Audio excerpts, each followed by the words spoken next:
पूर्व केंद्रीय कानून मंत्री और बीजेपी नेता रविशंकर प्रसाद ने राजधानी भोपाल के बीजेपी मीडिया सेंटर में मीडिया से चर्चा की। उन्होंने कहा कि बीते दिनों से एमपी के दौरे पर हूं। बीजेपी एमपी में अपनी विकास यात्रा की कीर्तिमान के कारण फिर जीत हासिल करेगी। प्रदेश में बदलाव हुआ है। किसान से लेकर गरीब और उद्योग से लेकर महिला शक्ति सभी आगे बढ़ रहे हैं। मैं बहुत ही हृदय से अभिनंदन करता हूं। मेरा नमस्कार। पता नहीं लास्ट में कब आप लोगों से मिला, कुछ समय हो गया। लंबा हो गया, आपने बुलाया नहीं लगता है। मित्रों, मैं छत्तीसगढ़ के प्रवास में था, चुनाव में, अभियान में, और पिछले लगभग 3-4 दिनों से मैं मध्य प्रदेश के दौरे पर हूं। सबसे पहले ग्वालियर गया, फिर छिंदवाड़ा गया, फिर जबलपुर गया और आज आपके बीच आया। कुछ 3-4 बातें मैं कुछ मिनटों में कह दूं, फिर आपके प्रश्नों का मैं बहुत विनम्र भाव से उत्तर दूंगा। मित्रों, भारतीय जनता पार्टी मध्य प्रदेश में अपनी विकास यात्रा के कीर्तिमान के कारण जनता का पुनः विश्वास प्राप्त करेगी। जो बदलाव हुआ है वो दिखता है।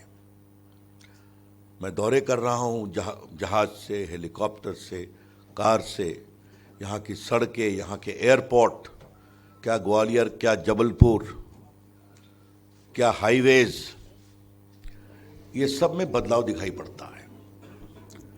जो किसानों की चिंता हुई, जो लाडली बहनों की चिंता हो रही है, जो गरीबों के आवास बने, जो बिजली में और जो उद्यमशीलता में विकास हुआ। और देश के पूर्व संचार आईटी मंत्री के रूप में मैं एक बात अवश्य कहूंगा कि मध्य प्रदेश एक आईटी हब के रूप में भी बहुत विकसित हो रहा है।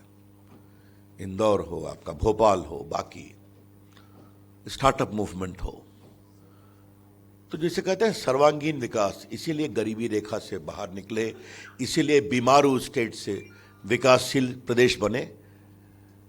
तो ये सब इसलिए हो पाया कि हमने ईमानदारी से काम किया और जनता का आशीर्वाद प्राप्त किया।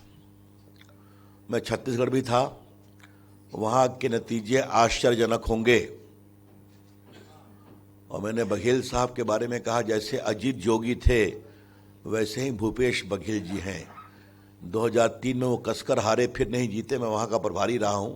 इनका भी हाल वही होने वाला है। राजस्थान में भी जीत तय है। तो we are on very safe and sure wicket.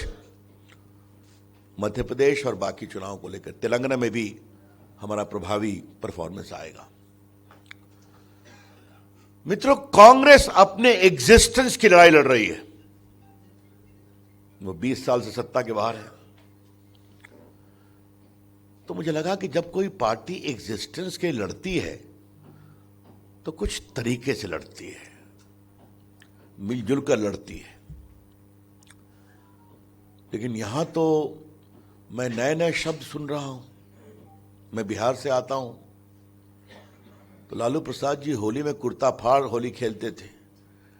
यहां की तो राजनीति में कुर्ता फाड़ आ गया है।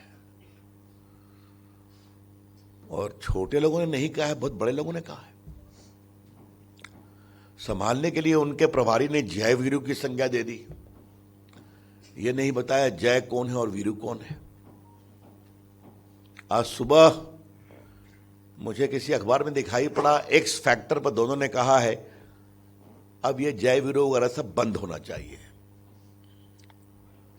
राजनीति में जो खेल शुरू करता है उसको बंद करने का अधिकार नहीं है।